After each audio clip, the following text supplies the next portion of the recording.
Hello सम्पूर्ण साथीहरूलाई good morning, शुभ बिहानी, नमस्कार। अहिले चाहिँ हामी बिहान करिब 8 बजे चाहिँ रुकुम चौरजारीदेखि यो चाहिँ स्यालाको साइडको लागि हामी बिहान निस्केको थियौँ। अहिले चाहिँ हामी यो झारमारे लेकमा छौँ। लेकबाट चाहिँ ओह्रालो झर्दैछौँ। यो त एकदम सिस्ने हिमालमा हिउँ परेको अवस्था छ, देख्न सक्नुहुनेछ। अफरोडको हाम्रो राइड भइरहेछ। हामीसँग इन्जिनियर सञ्जय गरेरी सर हुनुहुन्छ। एकदम रमाइलो कुराकानीसँगै बिहान मनमोहक दृश्य, सिस्ने हिमालको एकदमै मनोरम दृश्य तपाईँहरू पनि देख्न सक्नुहुनेछ। चिसो पर्दैछ। के छ सर, यहाँको अवस्था के छ? हजुरलाई कस्तो छ यहाँको? एकदम 1-2 वर्षको बसाइ, 4-5 वर्ष उता सिँचाइ कार्यालय र यता पुरोधार कार्यालयको बसाइसँगै यो ठाउँ त तपाईँले एकदमै चिन परिचित हुनुहुन्छ। Thank you sir. यो ठाउँमा नमस्कार हजुर सबै महानुभावहरूलाई, साथी मित्र सबैलाई। यो ठाउँमा म यो 5-6 चोटि आइसकेको छु, तर बिस्तारै बाटो पनि राम्रै बन्दैछ होइन। सुरुमा आउँदाखेरि अहिले आउँदाखेरि कम्पेयर गर्दाखेरि अहिलेको राम्रो छ पहिलाभन्दा होइन। अहिले त हामी अब के भन्छ झारमारे लेकबाट तल झर्दैछौँ होइन, खदी जाने बाटो होइन। अब रमाइलो त रमाइलो छ। हामी अब कमल सरसँगै होइन अब राम्रै छ। साथीभाइ 2जना मिलेर यो यात्रा रमाइलो गर्दै जाँदैछु। अहिले त ठिकै हो। यो हल्का पानी पऱ्यो भने यो ठाउँमा पनि हिउँ आइहाल्छ होइन हजुर। ए, हिउँ पर्ने ठाउँ हो यो? हिउँ पर्ने ठाउँ हो हजुर। अनि खास गरी भन्नाले अहिले हल्का पानी पर्यो भने हिउँ खस्ने हजुर, हिउँ खस्छ के छ त, प्राविधिक जीवन एकदमै कठिन यात्रामा हिँड्नुभएको छ होइन। के मान्नुहुन्छ त, विकास भइरहेको पनि छ। यहाँको जनतालाई पनि एक किसिमको निराशावादीबाट आशावादीतर्फ पनि फर्किँदै हुनुहुन्छ जनताहरूलाई। एकदमै यो हामी विकास, उहाँको घर दैलोसम्म हामी सडक पूर्वाधार विकास हामी गर्नलाई तल्लीन पनि भइरहेका छौँ। यो विषयमा के कस्ता समस्याहरू तपाईँहरूले, चुनौती चाहिँ के कस्ता समस्याहरू चाहिँ फेस गर्नुभएको छ यो ठाउँमा अथवा चाहिँ कुनै यस्तो ठाउँमा? सर यस्तो छ, हामीले पहिला यता आउँदाखेरि होइन लास्टै अप्ठ्यारो बाटो थियो होइन। अहिले अब झन्डै अब के भन्छ मधुवाधारादेखि झन्डै कन्स्ट्रक्सनको ठेकापट्टाको काम सञ्चालन हुँदैछ होइन बाटोमा होइन। अब झन्डै पहिलाभन्दा कति पहिला सुरु स्टार्टिङमा जब फर्स्ट पर्टिङ हुँदाखेरि यस्तो बाटो थियो, बाइक लिएर दिन बढी लाग्थ्यो होइन।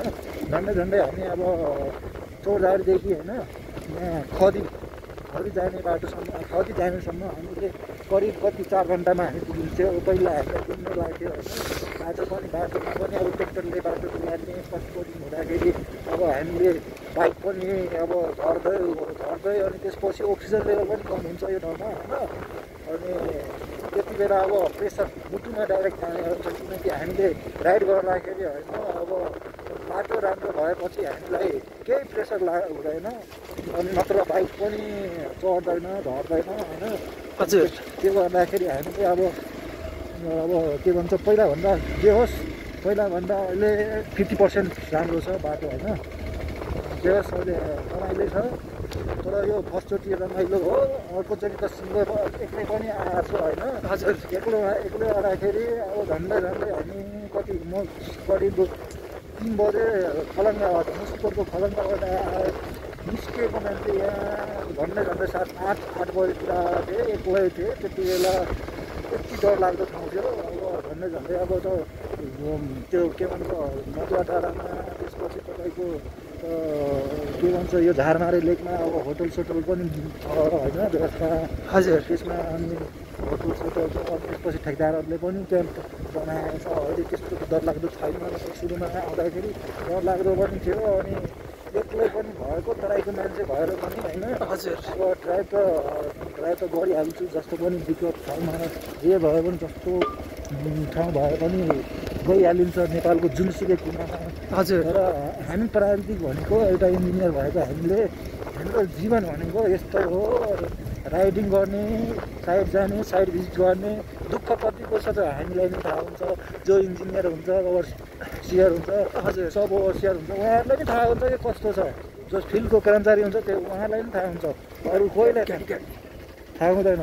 अनि यहाँ चाहिँ त्यो गाडीहरू पनि एकदमै हिँड्ने रहेछन् होइन अहिले। त्यो चाहिँ माथि आर्बिस्कोटबाट आएको गाडी रहेछ होइन। जस यताको यातायात सञ्जाल पनि पक्कै पनि राम्रो, सहज र सर्वसुलभ हुनेछ भन्ने हामीले आशा पनि राखेका छौँ दर्शकबिनहरू। र पक्कै पनि केही राम्रो कुरा पाउनको लागि केही नराम्रो बाटो गुज्रिनुपर्छ है। पहिला सुरुमा धेरै अप्ठ्यारो कष्टहरू बेहोर्नु पर्यो प्राविधिकले, यहाँका जनताले सबैले दुःख कष्ट गर्दै यो यहाँसम्म चाहिँ यो रोड सडकलाई चाहिँ स्तरोन्नति गर्दै फेरि पनि योभन्दा राम्रो अथवा चाहिँ यो ढलान अथवा चाहिँ ब्ल्याकटप गर्नेसम्मको चाहिँ बजेट आयो भने यो ठाउँ अझै पनि एकदमै राम्रो सडक सञ्जालको रूपमा जोडिनेछ हामीले आशा पनि गरेका छौँ। र हामीसँग होनहार प्राविधिकजीहरू पनि एकदमै खटिराख्नु भएको छ र त्यो प्रतिबाट हामी पनि एकदमै खुसी छौँ। र यहाँका जनताले पनि एकदम साथ सपोर्ट दिइराख्नु भएको छ। र आदरणीय हाम्रो पूर्वाधार विकास कार्यालयका कर्मचारी साथीहरू पनि एकदमै तल्लीन हुनुहुन्छ विकास निर्माण कार्यमा। रात दिन नभन्ने आफ्नो कामलाई एकदमै लगनशील भएर लाग्नु भएको छ। त्यसै गरी हाम्रो कार्यालय प्रमुखज्यू रामचन्द्र बिसी सर एकदमै चाहिँ मोटिभेट गर्ने काम गर्नुपर्छ भन्ने मान्छे पनि एकदम हामीले एकदम राम्रो एकदमै राम्रो गुड लिडरसिप हाकिम पनि पाएका छौँ। त्यो हिसाबले चाहिँ हाम्रो कार्यालय पनि एकदम रमाइलो छ। प्रशासन प्रमुखज्यू पनि राम्रो हुनुहुन्छ, लेखा सर पनि एकदमै सहयोगी हुनुहुन्छ, हरेक कुरालाई चाहिँ समस्यालाई समाधान गर्नेतिर एकदमै सठिक भएर लाग्नुभएको छ सबै साथीहरू। सबैको चाहिँ यो देन हो। त्यही भएर भन्न चाहन्छु साथीहरू, कमसेकम आफैले चाहिँ दुःख नगरेर सुख पाइँदैन। अहिले चाहिँ हामी यो ठाउँमा अलिकति हिलो बाटोमा चाहिँ गाडी बाइक फसेको छ र पक्कै पनि केही समयमा यो निस्किहाल्छ। अलिक चिप्लो बाटो हुन्छ साथीहरू, बिस्तारै आउनु होला, एकदम हतार नगर्नु होला, यात्रा लामो छ। पक्कै पनि यो बाइकहरू चिप्लो, असाध्यै चिप्लो हुने, त्यो हिसाबले पनि अब यातायात अलि गर्न कठिन पनि छ। अब त्यही भएर हतार नगर्नु होला साथीहरू, जिन्दगी लामो छ, आयु लामो छ।